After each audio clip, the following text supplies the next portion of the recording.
បាទប្រិមត្តទស្សនិកជនជាទីគោរពនិងជាទីមេត្រីយើងទៅបន្តតាមដានព័ត៌មានអាប់ដេតថ្មីទាក់ទងទៅនឹងស្ថានភាពព្រំដែនកម្ពុជាថៃបាទគិតត្រឹមម៉ោង11បាទថ្ងៃទី8ខែធ្នូ2025នេះតាមការជូនព័ត៌មានថ្មីរបស់អ្នកនាំពាក្យក្រសួងការពារជាតិកម្ពុជាបាទដែលបានចេញសេចក្តីប្រកាសព័ត៌មានទាក់ទងទៅនឹងស្ថានភាពនៅព្រំដែនកម្ពុជាថៃជាពិសេសនោះបាទគឺនៅខេត្តព្រះវិហារនិងខេត្តឧត្តរមានជ័យដែលស្ថិតនៅក្នុងតំបន់ភូមិភាគ4នៃប្រទេសកម្ពុជាដែលត្រូវបានថៃបើកការបាញ់ប្រហារមកពីគ្រប់ទិសតែម្ដងប្រិមិត្តបាទបើតាមអ្នកនាំពាក្យក្រសួងការពារជាតិបាទគិតត្រឹមម៉ោង11ថ្ងៃទី8ខែធ្នូឆ្នាំ2025នេះបច្ចុប្បន្នភាពនៃស្ថានភាពព្រំដែនកម្ពុជាថៃបានវិវត្តបាទកាន់តែធ្ងន់ធ្ងរទៅដោយសារតែថៃនឹងបើកការបាញ់ប្រហារមកលើកម្ពុជាបាទគ្រប់ទិសតែម្ដងបាទក្នុងនោះមានដូចជានៅតំបន់អានសេះប្រាសាទតាមាន់ធំប្រាសាទព្រះវិហារបាទតំបន់5មករាភ្នំខ្មោចបាទគោល8ចំការជែកប្រាសាទតាក្របីនិងប្រាសាទខ្នាបាទនេះគឺជាចំណុចសំខាន់ដែលខាងចៅសៀមនឹងបានបាញ់មកលើកងកម្លាំងកម្ពុជាបាទក្នុងនោះផងដែរបាទចៅសៀមបានប្រើប្រាស់កំភ្លើងគឺប្រភេទកំភ្លើងធំ155មីលីម៉ែត្របាទកំភ្លើងត្បាល់រត់ក្រោះបាទហើយមិនត្រឹមតែប៉ុណ្ណោះទេគេក៏បានបាញ់ផ្សែងពុលយ៉ាងច្រើនសន្ធឹកសន្ធាប់បាទចូលដល់តំបន់ភ្នំខ្មោចនិងប្រាសាទព្រះវិហារដែរបាទនៅព្រឹកមិញនេះបាទគឺនៅថ្ងៃទី8ខែធ្នូ2025នេះបាទនេះបើតាមអ្នកនាំពាក្យក្រសួងការពារជាតិបាទដែលបានចេញសេចក្តីថ្លែងការណ៍ព័ត៌មានបាទទាក់ទងទៅនឹងបញ្ហានេះ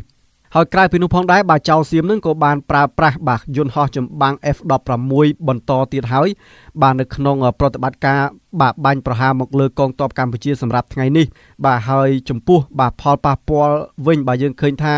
មានប្រជាជនស៊ីវិលបាទកម្ពុជាក៏បានរងផលប៉ះពាល់បាទដោយការបាញ់របស់កងទ័ពសៀមនេះដែរមានអ្នករងរបួសបាទនឹងបាញ់ចូលដល់ភូមិកររបស់ប្រជាជនស៊ីវិលហើយបានឆេះផ្ទះបាទប្រជាជនអស់ជាច្រើនខ្នងផងដែរប្រិមិត្តរហូតមកដល់ពេលនេះបាទយើងឃើញថាអាជ្ញាធរកំពុងតែជួយជំនះបាទប្រជាពលរដ្ឋបាទនៅក្នុងតំបន់ដែលប្រឈមបាទដូចជានៅក្នុងខេត្តព្រះវិហារនិងខេត្តឧត្តរមានជ័យជាដើមហើយសូមបញ្ជាក់ផងដែរថាកងកម្លាំងកម្ពុជាមិនបានតបតទេបាទដោយសារតែកម្ពុជាគឺអនុវត្តទៅតាមសេចក្តីថ្លែងការណ៍រួមសន្តិភាពទីក្រុងកូឡាឡាំពួរក៏ប៉ុន្តែសម្រាប់ចៅសៀមវិញបាទគឺបានធ្វើសកម្មភាពឈ្លានពានបាទទឹកដីកម្ពុជាយ៉ាងកម្រោលតែម្ដងប្រិមិត្តបាទហើយអ្វីដែលសំខាន់នោះគឺយើងឃើញថាចៅសៀមបានប្រើប្រាស់បាទសព្វាវុធទំនើបបាទមានដូចជាការបាញ់ផ្សែងពុលនិងយន្តហោះចម្បាំង F16 ផងដែរបាទនេះគឺជាព័ត៌មានសំខាន់ដែលអ្នកនាំពាក្យក្រសួងការពារជាតិកម្ពុជាបាទបានចេញព័ត៌មានបាទសម្រាប់ថ្ងៃទី8បាទគឺនៅម៉ោង11បាទថ្ងៃទី8ខែធ្នូឆ្នាំ2025នេះទាក់ទងទៅនឹងការវិវត្តចុងក្រោយនៃស្ថានភាពបាទនៅតំបន់ព្រំដែនបាទកម្ពុជាថៃក្នុងភូមិភាគ4បាទគឺនៅខាងខេត្តព្រះវិហារនិងខេត្តឧត្តរមានជ័យបាទត្រូវនឹងភូមិភាគ2ថៃបាទយើងឃើញថាស្ថានភាពបែបនេះបាទគឺថៃនឹងគឺតែងតែចោទប្រកាន់កម្ពុជាបាទថាកម្ពុជាគំរាមកំហែងថៃ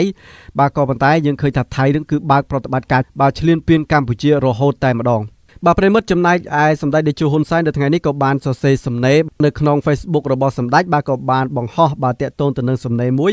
បាទដោយអំពាវនាវបាទឲ្យកងកម្លាំងជួរមុខនឹងមានការអត់ធ្មត់កម្រិតខ្ពស់បាទតាមរយៈសំណេររបស់សម្ដេចតេជោនោះបានឲ្យដឹងថាកម្លាំងជួរមុខទាំងអស់បាទត្រូវមានការអត់ធ្មត់ព្រោះពួកឈ្លានពានកំពុងប្រើអាវុធគ្រប់ប្រភេទបាញ់មកលើយើងតាំងពីថ្ងៃម្សិលយប់មិញនិងព្រឹកនេះក្នុងគោលបំណងទាញយើងឲ្យតបតដើម្បីបំផ្លាញចោលបទឈប់បាញ់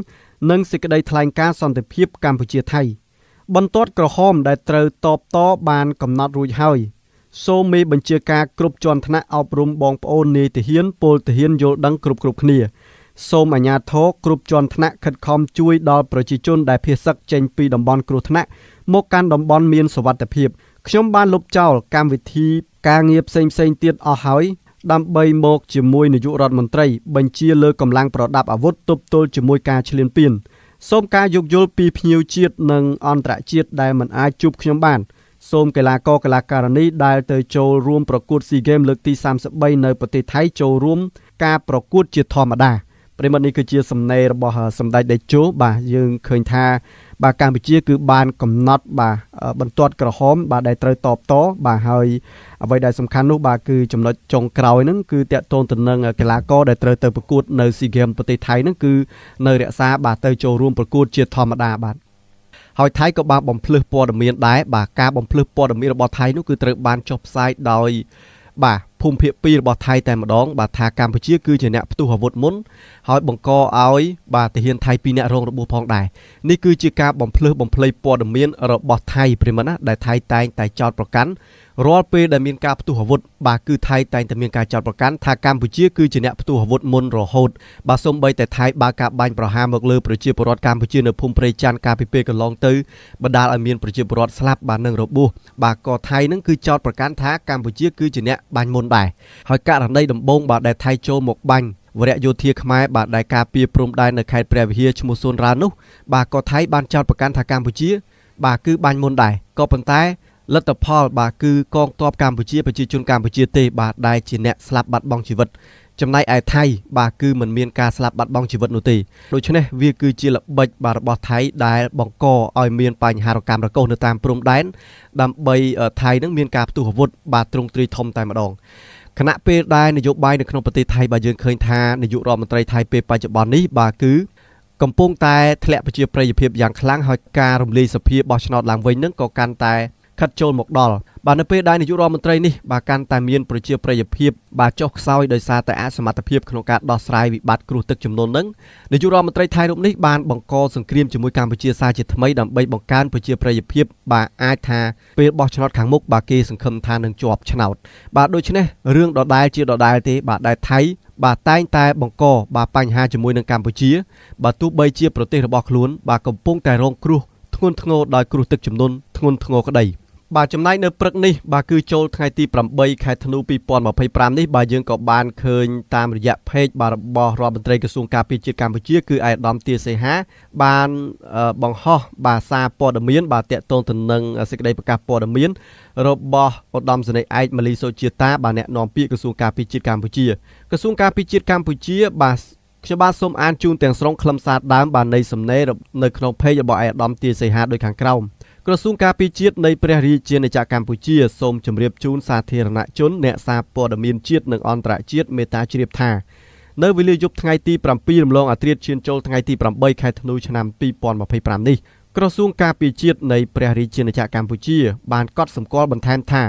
ភ័យផ្លូវការរបស់កងទ័ពភូមិភាគ2ថៃមានសកម្មភាពក្នុងការផ្សព្វផ្សាយព័ត៌មានคล้ายៗជាបន្តបន្ទាប់ដែលខុសស្រឡះពីការពិតដោយបានចុះផ្សាយថាកម្ពុជាបានចាក់ឡាត់សពាវុធធុនធ្ងន់នៅតាមបណ្ដោយព្រំដែនកម្ពុជាថៃហើយត្រូវបានបណ្ដាញសារព័ត៌មានរបស់ថៃមួយចំនួនបានដកស្រង់និងចេញផ្សាយជាបន្តបន្ទាប់ក្នុងចេតនាបំភាន់សាធារណមតិជាតិនិងអន្តរជាតិនិងយកមកធ្វើជាលេសដើម្បីបង្កឲ្យមានភាពតានតឹងផ្នែកយោធាជាមួយកម្ពុជាឡើងវិញក្រសួងការពារជាតិនៃព្រះរាជាណាចក្រកម្ពុជាសូមធ្វើការបដិសេធនិងសូមគូបញ្ជាក់នៅការពិតថា 1. ការលើកឡើងរបស់ភេកផ្លូវការរបស់កងទ័ពភូមិភាគទី2ថៃនិងបណ្ដាញសារព័ត៌មានថៃមួយចំនួនដែលថាកម្ពុជាបានចល័តសពាវុធធុនធ្ងន់នៅតាមបណ្ដោយព្រំដែនកម្ពុជាថៃគឺជាព័ត៌មានមិនពិតទី2កងកម្លាំងរបស់កម្ពុជាមិនបានធ្វើសកម្មភាពណាមួយដែលរំលោភបំពានលើកិច្ចព្រមព្រៀងបទឈប់បាញ់និងសេចក្តីថ្លែងការណ៍រួមស្តីពីសន្តិភាពរវាងកម្ពុជានិងថៃដោយការលើកឡើងរបស់បណ្ដាញសង្គមនិងសារព័ត៌មានថៃនោះទេក្រសួងការពារជាតិនៃព្រះរាជាណាចក្រកម្ពុជាសូមបញ្ជាក់ជាថ្មីនៅការបដិញ្ញាចិត្តយ៉ាងម៉ឺងម៉ាត់ក្នុងការគោរពនិងការអនុវត្តនៅកិច្ចព្រមព្រៀងបទឈប់បាញ់និងសេចក្តីថ្លែងការណ៍រួមស្តីពីសន្តិភាពរវាងកម្ពុជានិងថៃឲ្យបានពេញលេញនិងខ្ជាប់ខ្ជួនបំផុតព្រមទាំងបន្តសហការគ្នាឲ្យបានជិតស្និទ្ធនៅគ្រប់កម្រិតសម្ដៅស្វែងរកកិច្ចសហប្រតិបត្តិការជាក់ស្ដែង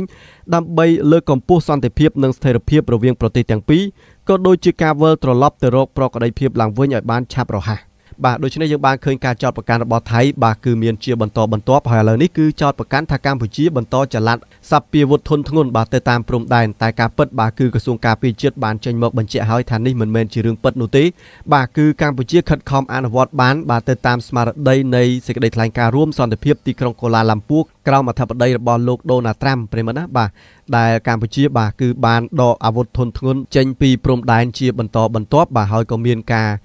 ចូលរួមពិនិត្យមើល